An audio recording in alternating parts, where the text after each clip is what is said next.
Hey you, Bravo's now in Canada. I just got chills. If you know Bravo, I love that. You love that? you know Vanderpump Rules, Why does it have to get so complicated? Summer House, Don't activate me because you've not seen me activated. Below Deck, I'm not your friend, I'm your captain. Top Chef, Hi, Chef. and Housewives. Definitely Housewives. I'm not gonna lie, I'm looking forward to this. Bravo, now available. It's insane. Subscribe now with your TV service provider. Fall in Canada has never been hotter. Frequency Podcast Network. Stories that matter, podcasts that resonate. The tragedy of the overdose crisis can feel relentless. It seems like the numbers just keep climbing year after year. More lives lost, nothing working. Not to mention, of course, the politicization of various approaches to this problem, from harm reduction to treatment and recovery to safe supply, and all the bad faith arguments that are tossed around with them. Every so often, though, a ray of light shines through, and perhaps this one can help not only save lives, but also demonstrate the success of a nuanced approach, even if that approach isn't being advertised. Opioid overdose deaths have fallen 55% year over year in Alberta. That is a huge drop. It's also the continuation of a trend.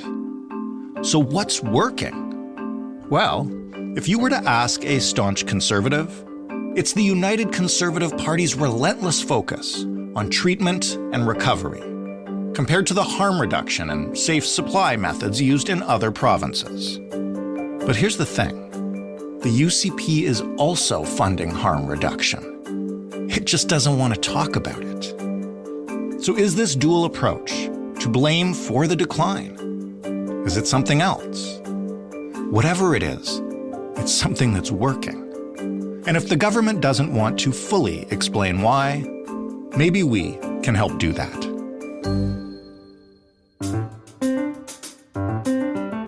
I'm Jordan Heath Rawlings. This is The Big Story. Dr. Monty Ghosh is an internist and addiction specialist, as well as an assistant professor at the University of Calgary and the University of Alberta. Hello, Dr. Ghosh. Thanks for having me here. I appreciate it. You're very welcome, and we've devoted a lot of coverage to the opioid crisis, most of it in BC. So maybe you could, for context, give our listeners a sense of what the numbers have been like in Alberta in recent years and how it had been trending. Absolutely. So Alberta is not too different than BC, to be honest with you, in some respects.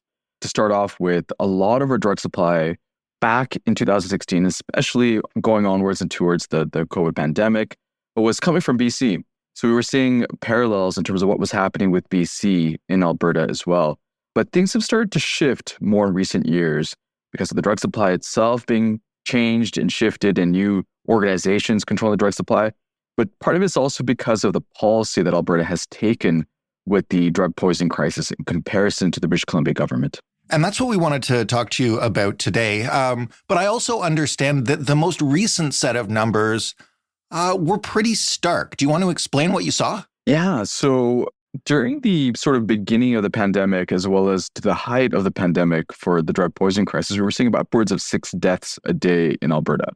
And this is far more than car accidents, homicides, and heart attacks combined. So significant numbers. But the last few months, we've seen a drop in the number of overdose deaths or drug poisoning events towards the rate of about 2 deaths a day. Still very high, still alarming, but much less than we were seeing before. And this is in keeping with numbers that we've seen before the pandemic. Prior to the pandemic, we were again 2 deaths a day, but we never reached those levels until the last couple of months. Can you point to something or some things that have changed? Like, what do you attribute that to? It's incredibly difficult, Jordan, to pinpoint exactly what has caused this shift to happen. Right. And we know that with most of these big crises, social, political, health issues that are facing these populations, that it's multifactorial in nature. And so one of the things that we can see is the drug supply itself is shifting. During the pandemic itself, we noticed that there was changes in the drug supply because it was difficult to bring drugs into Canada because of restrictions, shipping issues. And for that reason, we're seeing a lot more potent drugs and a lot of more admixtures, if you may, of what was going on in the drug supply. So before, it was just heroin prior to 2012. What we were seeing was that was being replaced by fentanyl, which is 50 to 100 times more potent than heroin, easier to manufacture, easier to ship into the country. With a small, tiny vial of fentanyl, you could get about 1,000 equivalent hits of heroin. So from an economics perspective, it's much cheaper to have fentanyl in the country. During the pandemic, we were seeing a shift towards carfentanil in some areas. We're also seeing a shift towards having mixtures with benzodiazepines and an animal tranquilizer known as xylazine into the mixture as well. But what we're also noticing in Alberta is that drug supply was different in different jurisdictions. And this is partly because of organized crime rings, who was in control of the drug supply in certain areas, in certain jurisdictions, which also impacted the overdose deaths. So for example, in Edmonton, we were seeing a large amount of carfentanil, and that had dropped, and I'm just giving rough numbers here, from 30% down to 15% from last year to this year in terms of the number of deaths associated with carfentanil. Right. In Calgary, we were seeing no carfentanil in our drug supply, with the exception of last summer for a tiny bit. So again, there's differences in different jurisdictions with the drug supply. It's different than what's going on in BC right now in terms of their drug supply. And it's very hard to say exactly what is in their drug supply versus what's going on in our drug supply. And, we tend to clump things as province by province, but really it's much more intricate than just that. It's Lethbridge versus Red Deer versus Edmonton versus Calgary. It shifts from place to place. Right. Now, the other thing that we've seen as a shift in Alberta is the importance of dealing with the drug poisoning crisis. And a lot of that is because of a gentleman named Marshall Smith, who is well known within the UCP government and is now part of Danielle Smith's inner circle. He's her chief of staff. But when he entered the province, he was a person with lived experience, and he tried to prioritize the substance use crisis and addictions in general as a need to be addressed, that need to be heavily funded. And that was not necessarily the case with Alberta. We've always had conservative governments, minus the NDP that was there for a short period of time. But I would say outside of the NDP, there wasn't really a focus on substance use and addictions. It was not treated as a health issue. It was treated as maybe a justice issue. It wasn't really looked upon as something of importance. Right. And with him coming into play, that shifted drastically. We saw more funding coming into the treatment of addictions and substance use concerns than we've ever did before. I want to actually ask you about that because, as I mentioned off the top, BC has had a number of programs that have focused on harm reduction. Obviously, decriminalization efforts have received a lot of coverage, including from us. Can you maybe compare and contrast the policy approaches that we're seeing in the two different provinces and what the Alberta government has focused on? The big line that Alberta is touting is recovery and the recovery-oriented systems of care, or ROSC, as it's also known. This philosophy, I would say, has evolved over time, over the last 6 years that the UCP has been in power. But the gist of it is that everyone should be moving towards recovery. It's almost all cessation of illicit substance use, if possible. But it doesn't necessarily state that abstinence is an absolute must and that harm reduction is not a part of the equation. And this is where it gets a bit confusing because we will often get mixed messaging from the UCP party around this particular issue. You'll see the UCP party voting against harm reduction facilities such as supervised consumption sites. You'll see them talk about how these sites are not necessary. You'll see them create a panel evaluating supervised consumption sites, which was a promise that Jason Kenney's government had made back when he was around. Yet they've increased funding towards these harm reduction sites by 5 times. Although they have shut down one site in Lethbridge and replaced it with a mobile trailer, they have tried to increase the number of sites overall. So for example, they tried to increase this number of sites in Calgary by 2. They promised to shut down the Schumer site, but they opened up a site at the Drop-In Center and Alpha House sites. They have tried to create a site at Strathcona County in Edmonton. And unfortunately, we're seeing a lot of pushback from the communities now more so than the UCP, which is very, very interesting. But they are supporting harm reduction initiatives such as naloxone kit distribution, supervised consumption services, education around harm reduction, needle and sterile supply provision, which is not what other conservative governments across our country are doing necessarily. But the one red line that they will not cross is the concept of safe supply or Right. prescribed alternatives, which is something that the BC government has been doing. Ontario has been doing as well. Why do you think that people who aren't following the policy on this, or who just aren't in Alberta and don't have any experience with it, kind of assume that the Alberta government's approach is, is one way and BC's is another? Like, I had no idea coming into this conversation that there was an investment in harm reduction in Alberta. I thought this was totally a move away from that and just towards treatment and recovery. So a lot of it does have to do with the UCP's mixed messaging that it sent out about harm reduction, again, voting against it, yet increasing funding towards it. A lot of this mixed messaging, I should say, for the UCP government in particular, is to appease some of the far right-wing factions of their party. I mean, it is a big tent party in Alberta with right of center versus far right of center. But I think part of it is because of their heavy-handedness against the concept of safe supply. And for the listeners, this concept is about replacing the illicit drug supply, which is incredibly tainted, very, very unpredictable, with something that's a bit more predictable, such as prescribed or pharmaceutical grade heroin, fentanyl, etc., which is I would say less than of an experiment now because it's been a while, but something that has been tried in BC and Ontario.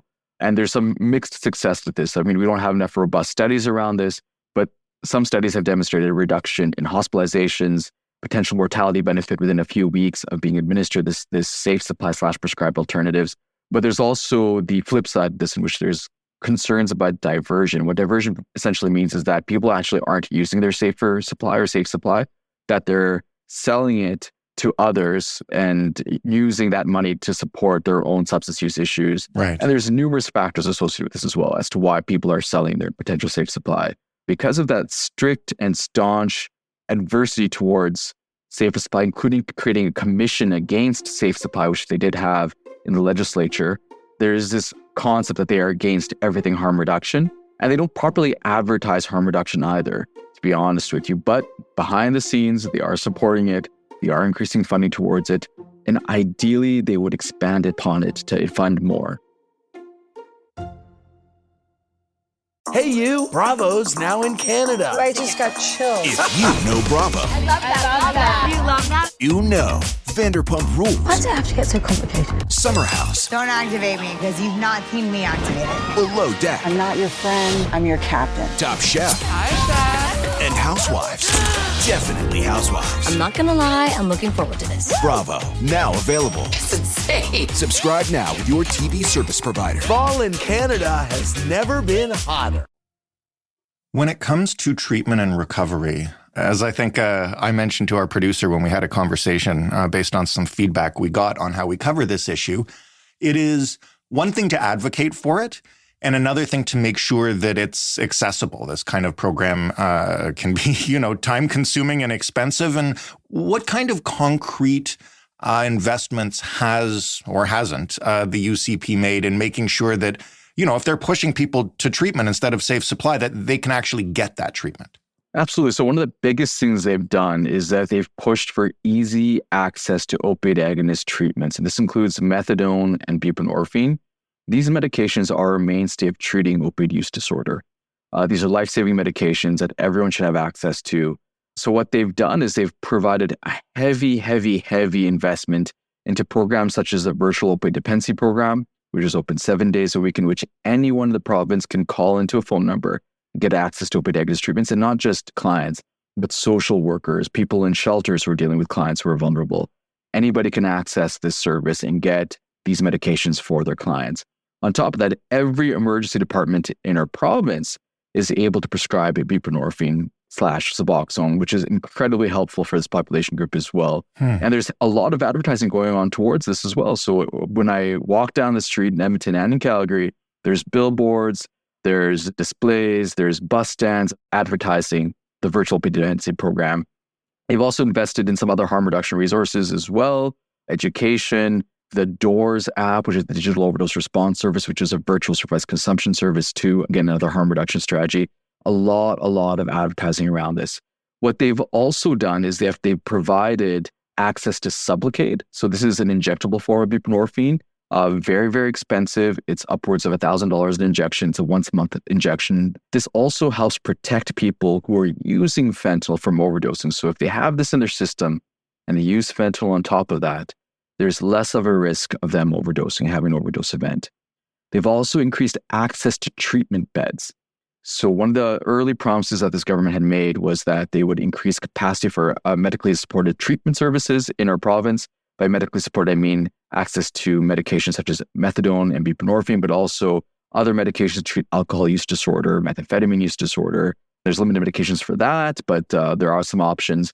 And so they've increased capacity to treat these individuals by almost 1,500 beds in the province. And they're moving towards long-term treatment as well. So they're building these 11 recovery communities, also known as therapeutic communities, in which individuals can enter treatment and stay in these facilities for up to a year. And this has been a request made by numerous clients that I've interacted with and numerous families who deal with these clients as well. And so it's important to be put in place. It's a heavy, heavy investment of almost $350 million. And it might take even more. But it's happening and it's important, but not necessarily at the cost of harm reduction, again, which is where the mixed messaging is coming in. And I think that we need to be a bit more transparent about.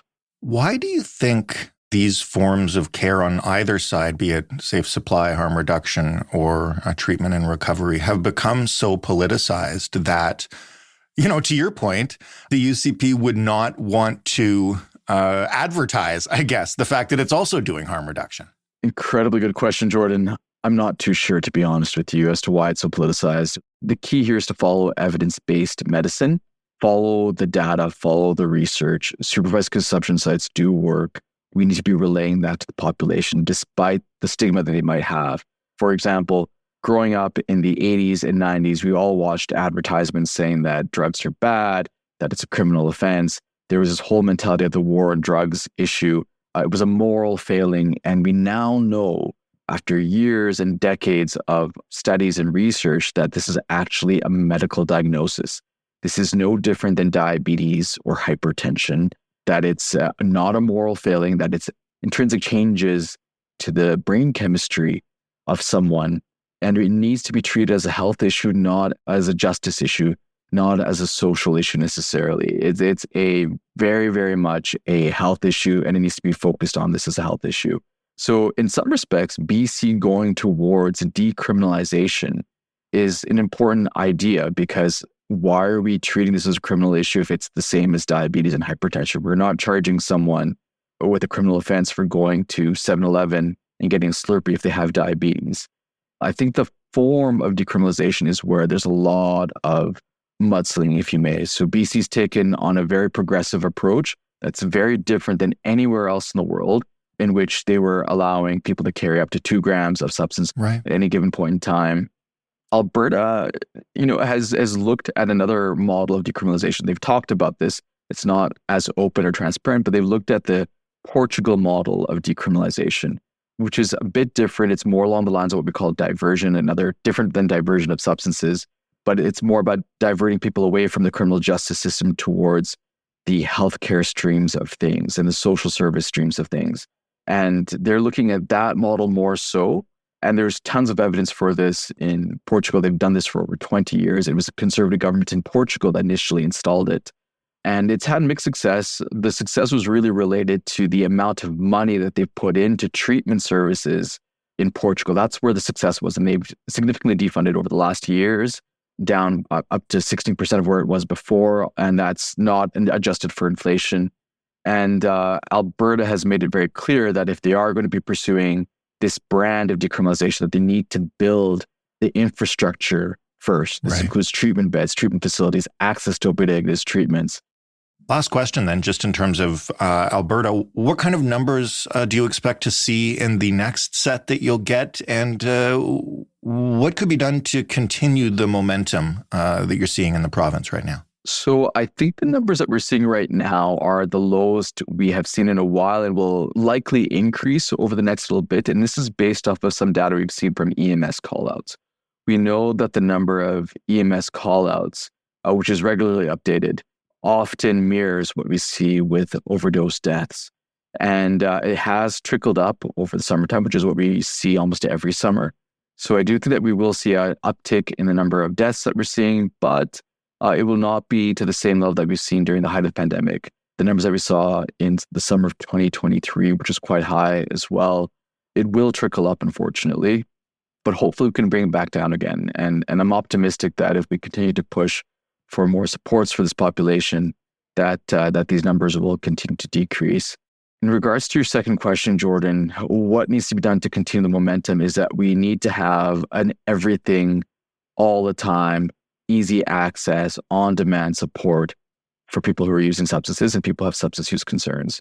So this includes access to treatment beds, access to detox facilities, but also access to opioid agonist treatments, harm reduction services such as supervised consumption sites, access to mental health supports, access to housing and income support. All of this is necessary. It's a very, very complex picture. When we manage addictions, we try to manage it through what we call a biological component, which includes medication management, a psychological component, which includes mental health supports, and last but not least, a social component, which includes access to housing, income support.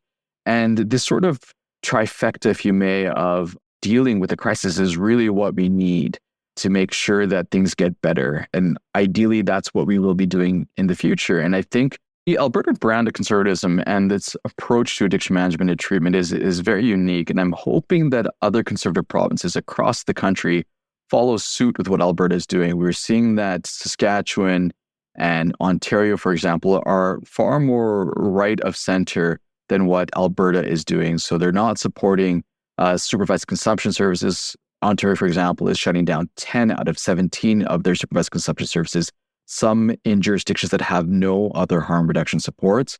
And also Saskatchewan as another instance in which they've stopped doing supervised consumption, but also they've stopped allowing for sterile supply distribution and are opting towards needle exchange programs, which is a much more archaic version of these types of services.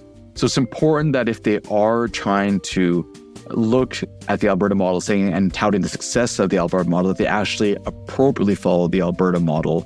And I'm encouraging them to do this. Monty, thank you so much for this. Thank you for having me, Jordan. I hope that was helpful. Dr. Monty Ghosh from the University of Calgary and the University of Alberta. That was The Big Story. For more, you can head to thebigstorypodcast.ca. You may remember the last time we did an episode on safe supply, we got some feedback asking why we'd never examined a recovery-first approach. So, to a couple of people who wrote in about that, I hope this answers your question. You were right. We should have looked into this, and the UCP's approach is fascinating, especially the messaging around it. You can find all of our episodes on the opioid crisis at thebigstorypodcast.ca, and if you want to send us some more feedback, you can send an email to hello@thebigstorypodcast.ca, or you can call us and leave a voicemail 416-935-5935. Huge thanks to so many of you who wrote in with great feedback about our new approach to In This Economy. We can't wait to do some more of that. The Big Story is available in every single podcast player, including Seeker. And if you'd like to hear it on your smart speaker, just ask it to play the Big Story podcast. Thanks for listening. I'm Jordan Heath-Rawlings. We'll talk tomorrow.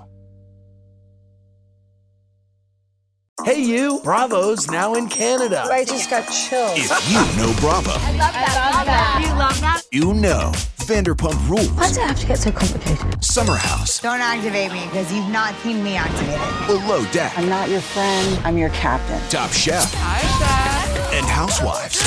Definitely Housewives. I'm not gonna lie, I'm looking forward to this. Bravo, now available. It's insane. Subscribe now with your TV service provider. Fall in Canada has never been hotter.